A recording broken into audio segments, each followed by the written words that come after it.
Hello friends, ਆਪ ਜੀ ਦਾ ਸਾਡੇ YouTube ਚੈਨਲ ਵਿੱਚ ਬਹੁਤ-ਬਹੁਤ ਸਵਾਗਤ ਹੈ। ਸੋ ਅੱਜ ਦੀ ਵੀਡੀਓ ਦੇ ਵਿੱਚ ਅਸੀਂ ਡਿਸਕਸ ਕਰਾਂਗੇ ਮੈਰੀਟੋਰੀਅਸ ਸਕੂਲ ਦਾ ਜਿਹੜੇ ਐਡਮਿਸ਼ਨਸ ਹੁੰਦੇ ਪਏ ਨੇ ਫੋਰ ਸੈਸ਼ਨ 2021 ਪਹਿਲੇ ਚੱਲਿਆ ਸੀ ਇਹਨਾਂ ਦਾ, ਅਤੇ ਹੁਣ 21 to 22 ਠੀਕ ਹੈ ਸੈਸ਼ਨ ਦੇ ਵਾਸਤੇ ਇਹਨਾਂ ਦੇ ਐਡਮਿਸ਼ਨ ਚੱਲੇ ਪਏ ਨੇ ਫੋਰ ਕਲਾਸ 9, 10th, +1 ਐਂਡ +2। ਸੋ ਇਹਦੇ ਵਿੱਚ ਕਾਫੀ ਜ਼ਿਆਦਾ ਬੱਚਿਆਂ ਨੂੰ ਪ੍ਰੋਬਲਮਸ ਆ ਰਹੀਆਂ। ਪਹਿਲੇ ਤਾਂ ਮੈਂ ਤੁਹਾਡੇ ਨਾਲ ਪ੍ਰੋਬਲਮਸ ਹੀ ਡਿਸਕਸ ਕਰ ਲੈਣਾ, ਉਸ ਤੋਂ ਬਾਅਦ ਠੀਕ ਹੈ ਜੀ ਫਰਦਰ ਇਨਫੋਰਮੇਸ਼ਨ ਮੈਂ ਤੁਹਾਡੇ ਨਾਲ ਸ਼ੇਅਰ ਕਰੂੰਗਾ ਕਿ ਕੀ ਹੋ ਰਿਹਾ ਇਹਨਾਂ ਦੇ ਰੈਸ਼ਨ ਵਿੱਚ। ਪਹਿਲੇ ਤਾਂ ਦੇਖ ਸਕਦੇ ਹੋ ਤੁਸੀਂ ਅਬਾਊਟ ਵਿੱਚ ਕੋਈ ਵੀ ਇੱਥੇ ਸਰਕੂਲਰ ਇਹਨਾਂ ਦਾ ਅਪਡੇਟ ਨਹੀਂ ਹੈ ਜਿਹਦੇ ਵਿੱਚ ਬੱਚਿਆਂ ਨੂੰ ਪਤਾ ਲੱਗ ਸਕੇ ਕਿ ਇਹਨਾਂ ਦੀ ਲਾਸਟ ਡੇਟ ਕੀ ਹੈ ਐਡਮਿਸ਼ਨਸ ਦੀ, ਠੀਕ ਹੈ, ਅਤੇ ਕੋਈ ਪ੍ਰੋਬਲਮ ਹੋ ਜਾਏ ਬੱਚਿਆਂ ਨੇ ਕਿੱਥੇ ਕੰਟੈਕਟ ਕਰਨਾ ਹੈ।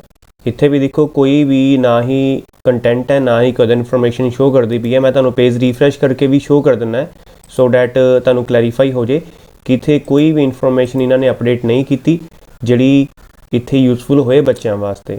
ਸੋ ਇਸ ਕੰਡੀਸ਼ਨ ਵਿੱਚ ਬੱਚਿਆਂ ਨੇ ਕੀ ਕਰਨਾ ਹੈ, ਕੀ ਉਹਦਾ ਪ੍ਰੋਸੈਸ ਹੈ। ਅਗਰ ਉਹਨਾਂ ਦੇ ਫਾਰਮ ਦੇ ਵਿੱਚ ਕੋਈ ਵੀ ਫਿਲਿੰਗ ਵਿੱਚ ਪ੍ਰੋਬਲਮ ਆਂਦੀ ਹੈ ਤਾਂ ਉਹ ਬੱਚੇ ਕੀ ਕਰਨਗੇ। ਇਹ ਜਿੰਨੀਆਂ ਵੀ ਮੈਂ ਤੁਹਾਡੇ ਇੱਥੇ ਸਾਹਮਣੇ ਪ੍ਰੋਬਲਮਸ ਡਿਸਕਸ ਕਰਦਾ ਪਿਆ ਇਹਨਾਂ ਦਾ ਮੈਂ ਸੋਲੂਸ਼ਨ ਤੁਹਾਨੂੰ ਪ੍ਰੋਵਾਈਡ ਕਰੂੰਗਾ। ਤਾਂ ਇਨਵੈਲਿਡ ਸਰਚ ਐਰਰ ਮੇਨਲੀ ਆ ਰਿਹਾ ਜਿੰਨੇ ਵੀ ਬੱਚੇ ਫਾਰਮ ਵਗੈਰਾ ਫਿਲ ਕਰਦੇ ਪਏ ਨੇ। ਆ ਦੇਖੋ ਮੈਂ ਪੇਜ ਰੀਫਰੈਸ਼ ਕਰ ਲਿਆ, ਕੋਈ ਇਨਫੋਰਮੇਸ਼ਨ ਨਹੀਂ ਹੈ। ਮੈਂ ਕਲਾਸ +1 ਦੀ ਗੱਲ ਕਰਦਾ ਹੈ, ਠੀਕ ਹੈ। ਇੱਥੇ ਦੇਖੋ ਜਿੱਦਾਂ ਬੱਚੇ ਦਾ ਨਾਮ ਹੈ, ਮੈਂ ਬੱਚੇ ਦੀ ਡਿਟੇਲ ਫੈਚ ਕਰਦਾ ਪਿਆ ਸੀ। ਸੋ ਆਹ ਹੈ ਜੀ ਬੱਚੇ ਦਾ ਨਾਮ ਐਗਜ਼ਾਮਪਲ, ਠੀਕ ਹੈ ਜੀ। ਉਸ ਤੋਂ ਬਾਅਦ ਫਾਦਰ ਸਾਹਿਬ ਦਾ ਨਾਮ, ਉਸ ਤੋਂ ਬਾਅਦ ਇਹਨਾਂ ਦੀ ਆਪਾਂ ਡੇਟ ਆਫ ਬਰਥ ਫਿਲ ਕਰਦੇ ਹਾਂ। ਇਹ ਜਿਹੜੇ ਫਾਰਮ ਹੈ ਇਹ ਪਹਿਲੇ ਤਾਂ ਤੁਹਾਡਾ ਨਾਮ ਡਾਟਾਬੇਸ ਵਿੱਚ ਹੋਣਾ ਚਾਹੀਦਾ ਹੈ, ਠੀਕ ਹੈ ਜੀ। ਉਸ ਤੋਂ ਬਾਅਦ ਡਾਟਾਬੇਸ ਵਿੱਚੋਂ ਤੁਹਾਡਾ ਰਿਕਾਰਡ ਫੈਚ ਹੋਊਗਾ, ਠੀਕ ਹੈ। ਇੱਥੇ ਆਪਾਂ ਫ਼ੋਨ ਨੰਬਰ ਫਿਲ ਕਰ ਦਿੰਦੇ ਹਾਂ, ਫ਼ੋਨ ਨੰਬਰ ਕੋਈ ਵੀ ਚੱਲੂਗਾ, ਠੀਕ ਹੈ। ਜਿਲੇ ਮੈਂ ਇੱਥੇ ਡਿਟੇਲ ਫਿਲ ਕੀਤੀ, ਇੱਥੇ ਜਦੋਂ ਬੱਚਾ ਸਰਚ ਕਰਦਾ ਆਪਣੇ ਐਡਮਿਸ਼ਨਸ ਵਾਸਤੇ ਓਕੇ ਕਰਕੇ ਪॉपअप ਨੂੰ, ਤਾਂ ਇੱਥੇ ਆਉਂਦਾ ਇਨਵੈਲਿਡ ਸਰਚ ਕ੍ਰਾਈਟੇਰੀਆ। ਹੁਣ ਦੇਖੋ ਇਹ ਪ੍ਰੋਬਲਮ ਆ ਰਹੀ ਹੈ, ਬੱਚੇ ਨੇ ਅਗਰ ਇਹ ਪ੍ਰੋਬਲਮ ਸੋਲਵ ਕਰਵਾਉਣੀ ਹੈ ਤਾਂ ਕਿੰਨਾ ਕੰਟੈਕਟ ਕਰੂਗਾ। ਸਭ ਤੋਂ ਵੱਡੀ ਜਿਹੜੀ ਪ੍ਰੋਬਲਮ ਆ ਰਹੀ ਹੈ ਇੱਥੇ ਹਰੇਕ ਬੱਚਾ, ਠੀਕ ਹੈ। ਅਗਰ ਇਹਨਾਂ ਦੇ ਤੁਸੀਂ ਆਫਿਸ ਜਾਣਾ, ਜਿੱਦਾਂ ਮੈਰੀਟੋਰੀਅਸ ਸਕੂਲਸ ਨੇ ਹੁਸ਼ਿਆਰਪੁਰ ਵਿੱਚ ਹੈ, ਮੋਹਾਲੀ ਹੈ, ਠੀਕ ਹੈ, ਜਲੰਧਰ ਵਿੱਚ ਹੈ, ਹੋਰ ਵੀ I think 22 meritorious all over schools ਨੇ, ਲੁਧਿਆਣੇ ਵਿੱਚ ਹੈ, ਉੱਥੇ ਵੀ ਡਿਪਾਰਟਮੈਂਟ ਪ੍ਰੋਪਰ ਗਾਈਡ ਨਹੀਂ ਕਰਦਾ, ਠੀਕ ਹੈ, ਜੋ ਕਿ ਬਹੁਤ ਮਾੜੀ ਗੱਲ ਹੈ। ਮੈਨੂੰ ਅੱਜ ਇੱਕ ਸਟੂਡੈਂਟ ਨਾਲ ਗੱਲ ਹੋ ਰਹੀ ਸੀ ਜਿਸ ਕਰਕੇ ਮੈਂ ਵੀਡੀਓ ਅਪਲੋਡ ਕਰਨ ਲੱਗਾ। ਮੈਂ ਉਹਨਾਂ ਨੂੰ ਸੁਜੈਸ਼ਨ ਦਿੱਤਾ ਸੀ ਕਿ ਤੁਸੀਂ ਇੱਕ ਵਾਰ ਇੱਦਾਂ ਕਰੋ, ਆਪਣੇ ਸਕੂਲ ਵਾਲਿਆਂ ਨਾਲ ਕੰਟੈਕਟ ਕਰੋ, ਤਾਂ ਉਹਨਾਂ ਨਾਲ ਕੰਟੈਕਟ ਕਰਤਾ, ਬਟ ਉਹਨਾਂ ਨੇ ਵੀ ਹੱਥ ਆਪਣੇ ਖੜੇ ਕਰਤੇ। ਜਦ ਕਿ ਬੱਚਾ ਤੁਹਾਡਾ, ਠੀਕ ਹੈ ਜੀ, ਪੁਰਾਣਾ ਸਟੂਡੈਂਟ ਹੈ, ਤੁਹਾਡਾ ਫਰਜ਼ ਬਣਦਾ ਹੈ ਕਿ ਬੱਚੇ ਦੀ ਹੈਲਪ ਕਰਨਾ, ਠੀਕ ਹੈ। ਇਹਨਾਂ ਦੇ ਬੋਰਡ ਦੇ ਵਿੱਚ ਲਿੰਕਸ ਹੁੰਦੇ ਨੇ, ਅਗਰ ਤੁਹਾਡਾ ਨਹੀਂ ਹੈ, ਹੈੱਡ ਆਫ ਦੀ ਇੰਸਟੀਟਿਊਸ਼ਨ ਜਿਹੜਾ ਹੁੰਦਾ ਹੈ ਪ੍ਰਿੰਸੀਪਲ, ਠੀਕ ਹੈ, ਉਹ ਬੋਰਡ ਗੱਲ ਕਰਕੇ ਸਾਰਾ ਪ੍ਰੋਸੈਸ ਕਰਵਾ ਸਕਦਾ ਹੈ। ਬਟ ਮੇਨ ਗੱਲ ਉਹੀ ਆਉਂਦੀ ਹੈ, ਸਰਕਾਰੀ ਕੰਮ ਸਰਕਾਰੀ ਹੁੰਦੇ ਹੈ, ਠੀਕ ਹੈ, ਕਿਸੇ ਦੀ ਹੈਲਪ ਨਹੀਂ ਕਰਨੀ, ਠੀਕ ਹੈ। ਬੱਚਾ ਜੋ ਮਰਜ਼ੀ ਕਰੇ, ਸਾਨੂੰ ਕੋਈ ਬੱਚੇ ਨਾਲ ਮਤਲਬ ਨਹੀਂ, ਆਪਾਂ ਫੀਸ ਵਗੈਰਾ ਲੈ ਲਈ, ਬਾਕੀ ਕੰਮ ਖਤਮ। ਜੋ ਸਰਕਾਰੀ ਸਕੂਲਾਂ ਦੇ ਹਾਲ ਚਾਲ ਹੁੰਦੇ ਨੇ ਤੁਹਾਨੂੰ ਵੀ ਪਤਾ ਹੈ, ਠੀਕ ਹੈ। ਜੋ ਮੇਰਾ ਐਕਸਪੀਰੀਅੰਸ ਹੈ, ਪਰਸਨਲ ਐਕਸਪੀਰੀਅੰਸ ਦੇਖੋ ਮੈਂ ਤੁਹਾਡੇ ਨਾਲ ਇੱਥੇ ਸ਼ੇਅਰ ਕਰਦਾ ਪਿਆ, ਬਾਕੀ ਕੋਈ ਸਰਕਾਰੀ ਸਕੂਲ ਨਾਲ ਮੇਰੀ ਦੁਸ਼ਮਣੀ ਕਿਸੇ ਨਾਲ ਨਹੀਂ ਹੈ। ਸੋ ਅਗਰ ਕੋਈ ਬੱਚਾ ਦੇਖੋ ਤੁਹਾਡੇ ਨਾਲ ਕੰਟੈਕਟ ਕਰਦਾ ਹੈ ਤਾਂ ਤੁਹਾਨੂੰ ਉਹਦੀ ਹੈਲਪ ਕਰਨੀ ਚਾਹੀਦੀ ਹੈ। ਵੈਬਸਾਈਟ ਤਾਂ ਵੈਸੇ ਹੀ ਕੁਛ ਨਹੀਂ ਹੈ, SSA ਪੰਜਾਬ ਦੀ ਵੈਬਸਾਈਟ ਹੈ, ਤੁਸੀਂ ਦੇਖ ਸਕਦੇ ਹੋ। ਮੈਰੀਟੋਰੀਅਸ ਦਾ ਲਿੰਕ ਹੈ, ਆ ਨੀਚੇ ਵੀ ਇਹਨਾਂ ਨੇ ਸਰਕੂਲਰ ਪਾਇਆ ਸੀ ਇੱਕ, ਉਹ ਵੀ ਡਿਲੀਟ ਕਰਤਾ ਹੈ, ਠੀਕ ਹੈ। ਇਹਨਾਂ ਦਾ ਤੁਸੀਂ ਦੇਖ ਸਕਦੇ ਹੋ ਕੰਟੈਕਟ ਅਸ, ਆਪਾਂ ਦੇਖ ਲੈਣੇ ਹੈ ਇੱਥੇ, ਠੀਕ ਹੈ। ਕੰਟੈਕਟ ਅਸ ਵੀ ਇਹਨਾਂ ਨੂੰ ਅਗਰ ਕਾਲ ਕਰੋ ਨਾ, ਜਿਹੜਾ ਆਪਣਾ ਇਹਨਾਂ ਦਾ ਵੈਬਸਾਈਟ ਦਾ ਕੰਟੈਕਟ ਅਸ ਹੈ, ਕਹਿੰਦੇ ਸਾਨੂੰ ਇਸ ਬਾਰੇ ਕੁਝ ਨਹੀਂ ਪਤਾ, ਤੁਸੀਂ ਮੈਰੀਟੋਰੀਅਸ ਵਾਲਿਆਂ ਨਾਲ ਗੱਲ ਕਰੋ। ਅਗਰ ਆਪਾਂ ਇਸ ਵੈਬਸਾਈਟ ਨੂੰ ਰੀਫਰੈਸ਼ ਕਰਦੇ ਹਾਂ ਤਾਂ ਤੁਹਾਡੇ ਸਾਹਮਣੇ ਪੇਜ ਪॉपअप ਹੁੰਦਾ, ਦੇਖੋ helpline numbers for admission government schools. ਆ ਜਿਹੜੇ ਇੱਥੇ ਬੰਦੇ ਬੈਠੇ ਪਏ ਨੇ ਇਹਨਾਂ ਨੂੰ ਕੁਝ ਨਹੀਂ ਪਤਾ ਨਹੀਂ ਕਿਹੜੀ ਦੀਨ ਦੁਨੀਆ 'ਚ ਰਹਿੰਦੇ ਨੇ। ਇਹਨਾਂ ਨਾਲ ਵੀ ਮੈਂ ਗੱਲ ਕੀਤੀ, ਮੈਂ ਜਸਟ ਇਹਨਾਂ ਨੂੰ ਇੰਨਾ ਕਿਹਾ ਸੀ ਕਿ ਜਿੰਨੇ ਵੀ ਬੰਦੇ ਆ, ਆਈ ਡੋਂਟ ਨੋ ਕੀ ਹਿਸਾਬ ਵੀ ਇਹਨਾਂ ਨੂੰ ਮੈਂ ਕਿਹਾ ਸੀ ਕਿ ਸਰ ਇੱਦਾਂ ਦਾ ਕਰਕੇ ਮੇਰੇ ਕੋਈ ਨੋਨ ਹੈ, ਉਹ ਆਪਣੇ ਐਡਮਿਸ਼ਨ ਲੈਣੇ ਚਾਹੁੰਦੇ ਆ ਮੈਰੀਟੋਰੀਅਸ ਵਿੱਚ, ਬਟ ਸਰ ਤੁਸੀਂ ਆ ਦੇਖੋ ਗਵਰਨਮੈਂਟ ਸਕੂਲਸ ਦੇ ਵਿੱਚ ਐਡਮਿਸ਼ਨਸ ਦਾ ਕੰਮ ਕਰਦੇ ਹੋ ਤਾਂ ਕਾਮਨ ਜੀ ਗੱਲ ਹੈ, ਤੁਹਾਡੇ ਹੋਰ ਵੀ ਲਿੰਕਸ ਵਗੈਰਾ ਹੋਣੇ ਆ ਮੈਰੀਟੋਰੀਅਸ ਸਕੂਲਸ ਵਗੈਰਾ ਵਿੱਚ ਐਡਮਿਸ਼ਨ ਕਰਾਉਣਾ ਬੱਚੇ ਨੇ। ਤੁਹਾਨੂੰ ਪਤਾ ਹੈ ਕੋਵਿਡ ਕਾਰਨ ਤਾਂ ਕੋਈ ਨਾ ਬੱਚਾ ਕਿਤੇ ਜਾ ਸਕਦਾ, ਨਾ ਆਪਾਂ ਕਿਤੇ ਭੇਜ ਸਕਦੇ ਹਾਂ, ਤਾਂ ਬਾਕੀ ਵੈਬਸਾਈਟ 'ਤੇ ਕੁਝ ਵੀ ਨਹੀਂ ਹੈ। ਤਾਂ ਮੈਂ ਤੁਹਾਨੂੰ ਰਿਕੁਐਸਟ ਕਰਨਾ ਹੈ ਕਿ ਪਲੀਜ਼ ਕੋਈ ਤੁਸੀਂ ਸਾਨੂੰ ਹੈਲਪ ਵਗੈਰਾ ਪ੍ਰੋਵਾਈਡ ਕਰ ਸਕੋ ਤਾਂ we are very thankful to you. But ਸਿੱਧੇ ਹੀ ਹੱਥ ਖੜੇ ਕਰਤੇ, ਸਾਨੂੰ ਕੁਝ ਨਹੀਂ ਪਤਾ ਜੀ, ਸਾਡਾ ਗਵਰਨਮੈਂਟ ਸਕੂਲ ਦੇ ਰਿਲੇਟਡ ਹੈਲਪ ਲੈਣੀ ਤਾਂ ਲਓ, ਨਹੀਂ ਤਾਂ ਠੀਕ ਹੈ ਜੀ, ਥੈਂਕ ਯੂ।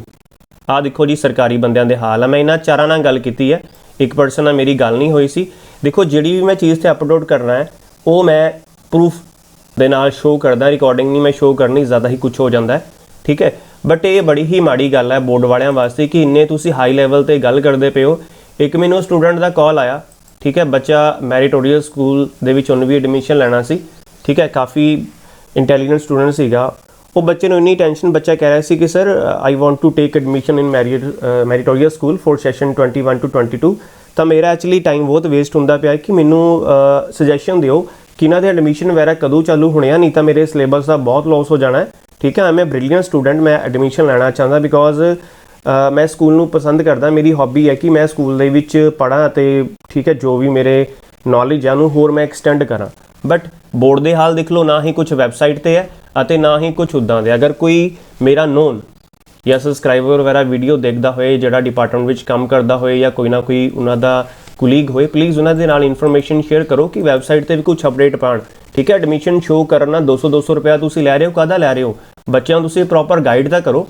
आ देखो मैं 9th दी इत्थे अगर रजिस्ट्रेशन क्लिक करदा है, कोई हैल्पलाइन नंबर नहीं है, मैं तुहानूं इत्थे शो कर दिंदा। आ देखो ये 9th दी है, ठीक है। उस तो बाद मैं 10th दी तुहानूं दसदी है, +1 +2 का भी कोई भी तो हैल्पलाइन नंबर नहीं है जिथे बच्चा कोई लै सके, ठीक है जी।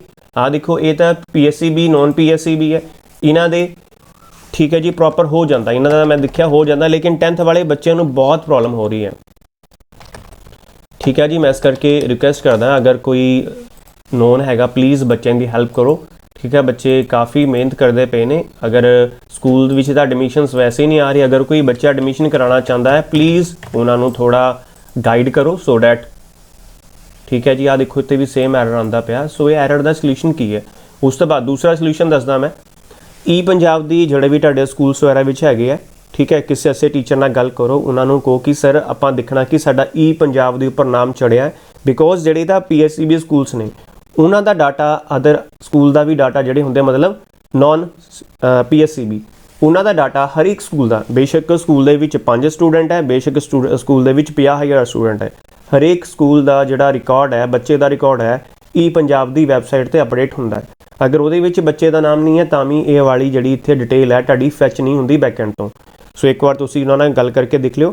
बाकी मैं तुहानूं एक email ID contact number provide करूँगा, उहदे लई तुसीं सानूं टैलीग्राम ते या इंस्टाग्राम ते ज्वाइन करके मैसेज कर देना इंक्लूडिंग चैनल सबसक्रिप्शन, ਅਤੇ ਉਹਦੇ ਵੀ ਤੁਸੀਂ ਮੈਨੂੰ ਦੱਸ ਦੇਣਾ कि सर मेरा नाम ये है, मैं इस डिस्ट्रिक्ट तो इस सिटी तो बोलदा पिया। ਤੁਸੀਂ ਕਿਹਾ ਸੀ कि ਸਾਨੂੰ ਤੁਸੀਂ contact number plus email ID provide ਕਰੋਗੇ ਜਿਹਦੀ ਹੈਲਪ ਨਾਲ ਆਪਾਂ ਉਹਨਾਂ ਦੀ ਹੈਲਪ ਲੈ ਸਕੀਏ ਅਤੇ ਆਪਣਾ ਐਡਮਿਸ਼ਨ ਟਾਈਮਲੀ ਕਰਾ ਸਕੀਏ।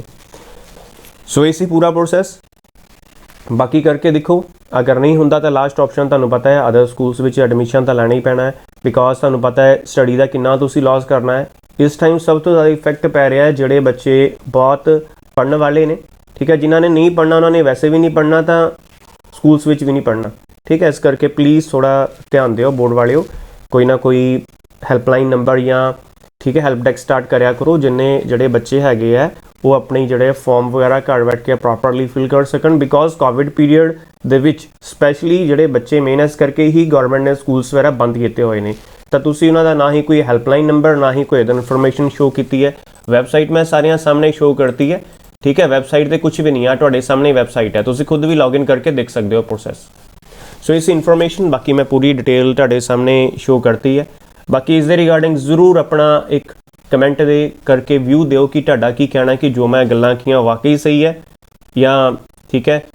इस दे रिगार्डिंग जरूर अपना एक व्यू दिओ, ठीक है जी, कमेंट करके। बाकी वीडियो नूं जरूर अपने फ्रेंड्स नाल शेयर करना, ठीक है जी, खासकर जे कोई मैरिटोरियस विच बच्चा पढ़दा है, ठीक है, सो डैट वो भी अगर कोई ना कोई हैल्पलाइन नंबर हैगा रिगार्डिंग एडमिशन कमेटी या सॉन उन्हां नाल कॉन्टैक्ट करके वो बच्चा एडमिशन कर सके।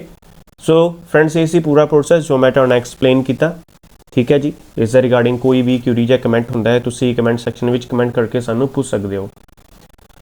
So thank you friends for watching this video and for your valuable time.